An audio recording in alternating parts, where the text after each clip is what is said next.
আমরা এখানে আজকে শুধু মানববন্ধন করতে আসছি। আপনারা দেখেন যে এখানে আলহামদুলিল্লাহ ইসলামের পক্ষে, মুসলমানের পক্ষে কত মানুষ, আমরা তো দাওয়াতও দেই নাই।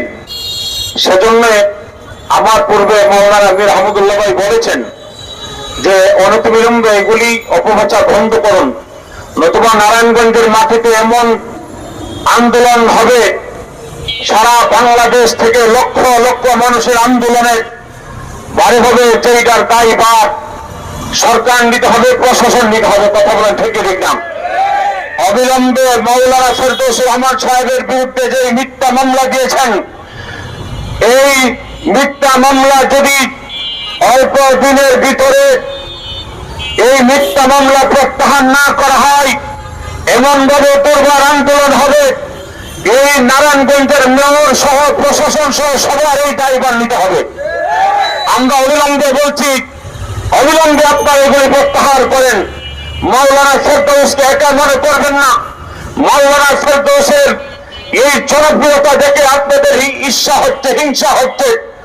আমি বলবো, মাননীয় মেয়র, সম্মান রেখে আপনাকে বলছি, অবিলম্বে আপনার নাসিক পত্রিকায় যে মিথ্যা মামলা দিয়েছেন, অবিলম্বে মামলাটা প্রত্যাহার করুন। যে ঘটনা 10 ফেব্রুয়ারি ওই দিন শেষ হয়ে গেছে, এটা নিয়ে এখন আর নাড়াচাড়া করলে সামনে আপনাদের ভালো হবে না। অবিলম্বে আমি অনুরোধ করব, এই মামলাটা প্রত্যাহার করেন।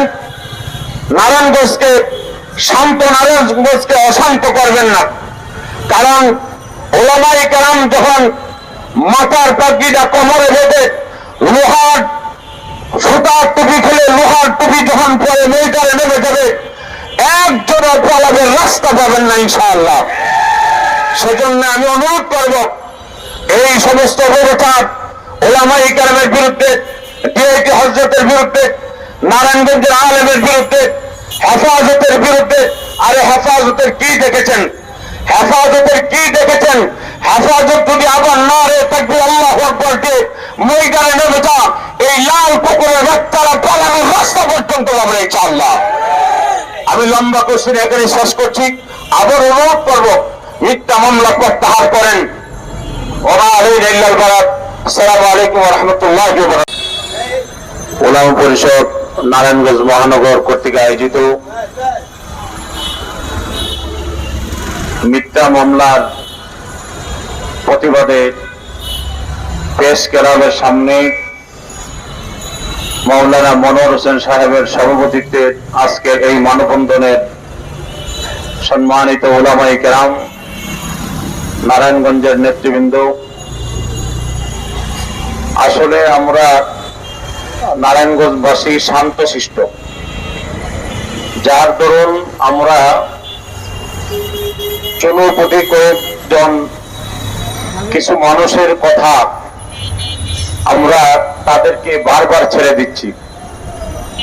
আপনারা জানেন, গত শুক্রবারের আগের শুক্রবারে আমাদের ডিআইটিতে একটি প্রোগ্রাম ছিল, যেখানে প্রতিবাদ বিক্ষোভ মিছিল এবং প্রতিবাদ সমাবেশ ছিল।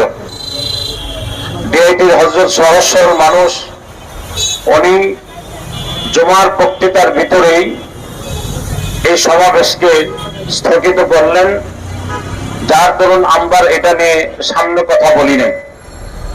কিন্তু দেখা গেছে এর পর যারা এই মাঠে ময়দানে, যাদের